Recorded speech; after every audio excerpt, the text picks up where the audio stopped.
1 Samuel chapter 14. Jonathan slaughters the Philistines. Now the day came that Jonathan the son of Saul said to the young man who was carrying his armor, "Come and let us cross over to the Philistines' garrison, that is on the other side." But he did not tell his father. And Saul was staying in the outskirts of Gibeah under the pomegranate tree, which is in Migron. And the people who were with him were about 600 men. And Ahijah the son of Ahitub, Ichabod's brother, the son of Phinehas, the son of Eli, the priest of Yahweh at Shiloh, was wearing an ephod. And the people did not know that Jonathan had gone. Now between the passes by which Jonathan sought to cross over to the Philistines' garrison, there was a sharp crag on the one side and a sharp crag on the other side, and the name of the one was Bozez, and the name of the other Sinah. The one crag rose on the north opposite Michmash, and the other on the south opposite Geba. Then Jonathan said to the young man who was carrying his armor, "Come and let us cross over to the garrison of these uncircumcised. Perhaps Yahweh will work for us, for Yahweh is not restrained to save by many or by few." And his armor-bearer said to him, "Do all that is in your heart. Turn yourself, and here I am with you according to your heart." Then Jonathan said, "Behold, we will cross over to the men and reveal ourselves to them. If they say to us, 'Wait until we come to you,' then we will stand in our place and not go up to them. But if they say, 'Come up to us,' then we will go up, for Yahweh has given them into our hands. And this shall be the sign to us."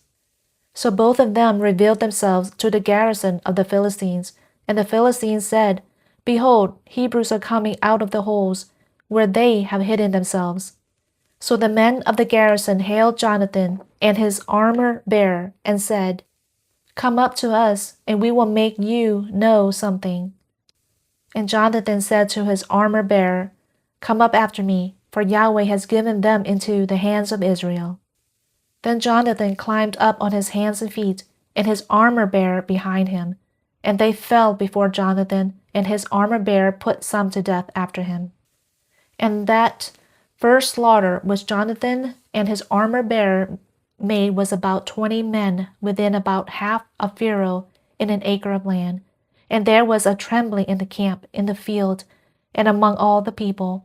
Even the garrison and the raiders trembled, and the earth quaked, so that it became a great trembling. Then Saul's watchmen in Gibeah of Benjamin looked, and behold, the multitude melted away, and they went here and there. So Saul said to the people who were with him, "Number now, and see who has gone from us." And when they had numbered, behold, Jonathan and his armor-bearer were not there. Then Saul said to Ahijah, "Bring the ark of God here."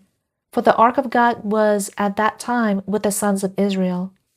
And it happened that while Saul talked to the priest, the commotion in the camp of the Philistines continued and increased. So Saul said to the priest, "Withdraw your hand."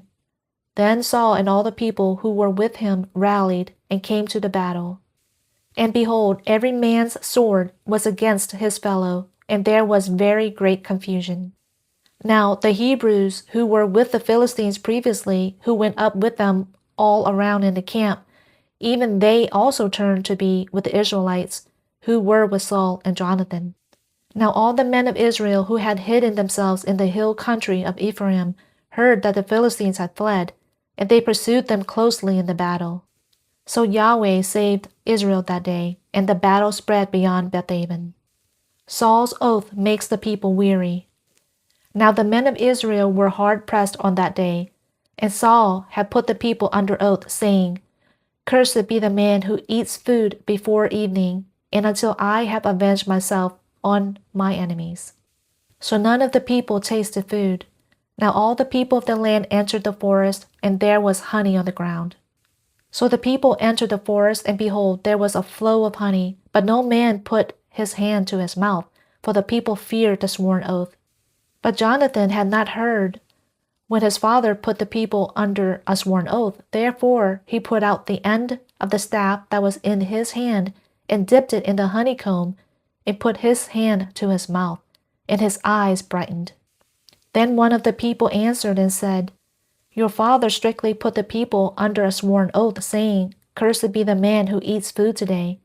And the people were weary. Then Jonathan said, My father has troubled the land. See now, how my eyes are brightened because I tasted a little of this honey. How much more if only the people had eaten freely today of the spoil of their enemies which they found? For now the slaughter among the Philistines has not been great. Then they struck among the Philistines that day from Michmash to Aijalon, and the people were very weary. So the people rushed greedily upon the spoil, and they took sheep and oxen and calves, and slaughtered them on the ground, and the people ate them with the blood. Then they told Saul, saying, Behold, the people are sinning against Yahweh by eating with the blood. And he said, You have acted treacherously. Roll a great stone to me today. And Saul said, Scatter yourselves among the people, and say to them, Each one of you bring me his ox or his sheep, and slaughter it here and eat. And do not sin against Yahweh by eating with the blood. So all the people that night brought each one his ox with him and slaughtered it there. And Saul built an altar to Yahweh. It was the first altar that he built to Yahweh. Then Saul said, Let us go down after the Philistines by night, and take spoil among them until the morning light, and let us not leave a man of them. And they said, Do whatever seems good in your eyes. So the priest said, Let us draw near to God here. And Saul asked of God, Shall I go down after the Philistines? Will you give them into the hand of Israel? But he did not answer him on that day. And Saul said, Draw near here, all you chiefs of the people, and know and see how this sin has happened today. For as Yahweh lives, who saves Israel, though it is in Jonathan, my son, he shall surely die. But not one of all the people answered him. Then he said to all Israel, You shall be on one side, and I and Jonathan, my son, will be on the other side. And the people said to Saul, Do what seems good in your eyes.